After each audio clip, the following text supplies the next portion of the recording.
Hello friends, welcome back to our channel கதை கேட்போம் வாங்க. லாஸ்ட் எபிசோடில் நம்மளுடைய ஆத்தர் எதுக்காக இந்த புக்கை எழுதினாரு, இந்த புக்கு நமக்கு எப்படி யூஸ்ஃபுல்லாக இருக்குன்றதை பார்த்தோம். இப்போ வாங்க அடுத்த எபிசோடுக்கு போகலாம். அடிப்படைகள். சின்னஞ்சிறு மாற்றங்கள் ஏன் ஒரு பெரிய விஷயத்தை ஏற்படுத்துகின்றன? சின்னஞ்சிறு பழக்கங்களின் வியக்கத்தகு சக்தி. 2003ஆம் ஆண்டில் ஒரு நாள் பிரிட்டிஷ் சைக்கிளிங் அமைப்பின் தலையெழுத்து மாறியது. பிரிட்டனில் தொழில்முறை சைக்கிளிங் போட்டிகளை நிர்வகித்த அந்த அமைப்பு சமீபத்தில் டேவ் பிரெய்ல்ஸ்ஃபோர்ட் என்பவரை அதன் புதிய பயிற்றுவிப்பு இயக்குநராக நியமித்தது.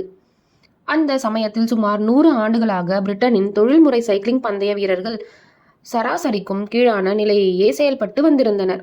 1908ஆம் ஆண்டிலிருந்து ஒலிம்பிக் போட்டிகளில் ஆங்கிலேய வீரர்கள் ஒரே ஒரு பதக்கத்தை மட்டுமே வென்றிருந்தனர்.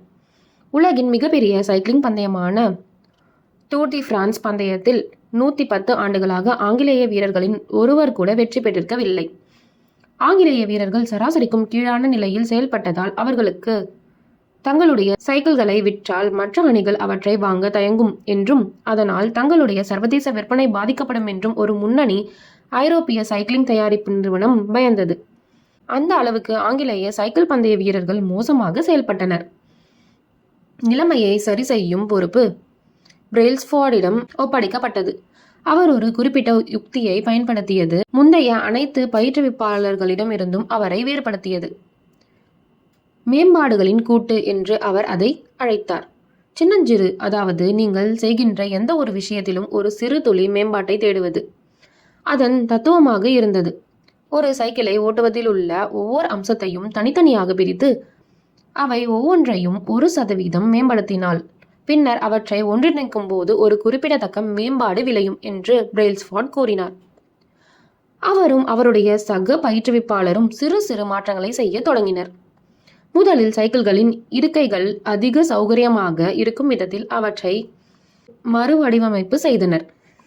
டயர்களில் உறுதியான பிடிமானம் கிடைப்பதற்காக அவற்றின் மீது சாராயத்தை தடவினர். சைக்கிள் ஓட்டும்போது தசைகளின் வெப்பத்தை சீராக வைத்துக் கொள்ள அதற்குரிய அரைக்கால் சட்டைகளை அணிந்து கொள்ளும்படி சைக்கிள் பந்தய வீரர்களிடம் அவர்கள் கேட்டுக்கொண்டனர். ஒரு குறிப்பிட்ட பயிற்சிக்கு ஒவ்வொரு வீரரும் எப்படி செயல்விடை அளித்தனர் என்பதை கண்காணிப்பதற்காக அதற்கான சென்சார்களை பயன்படுத்தும்படியும் அந்த வீரர்கள் கேட்டுக்கொள்ளப்பட்டனர்.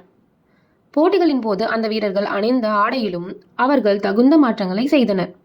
அவர்கள் அதோடு நிற்கவில்லை. எதிர்பாராத அம்சங்களில் கூட என்ன மேம்பாடுகள் செய்யலாம் என்று பிரெய்ல்ஸ்ஃபோர்டும் அவருடைய குழுவினரும் ஆய்வு செய்தனர். எந்த வகையான களிம்புகள் வீரர்களுடைய தசைகளை வேகமாக சரி செய்யும் என்பதை கண்டுபிடிப்பதற்கு அவர்கள் பல சோதனைகளை மேற்கொண்டனர். சளி பிடிப்பதற்கான வாய்ப்புகளை குறைப்பதற்காக கை கழுவதற்கான சிறந்த வழியை ஒவ்வொரு வீரரும் கற்றுக் கொடுப்பதற்கு ஒரு நிபுணரை அவர்கள் நியமித்தனர். இரவில் நன்றாக தூங்குவதற்கு எந்த மெத்தைகளும் தலையணைகளும் சிறப்பாக உதவும் என்று அவர்கள் தீர்மானித்தனர்.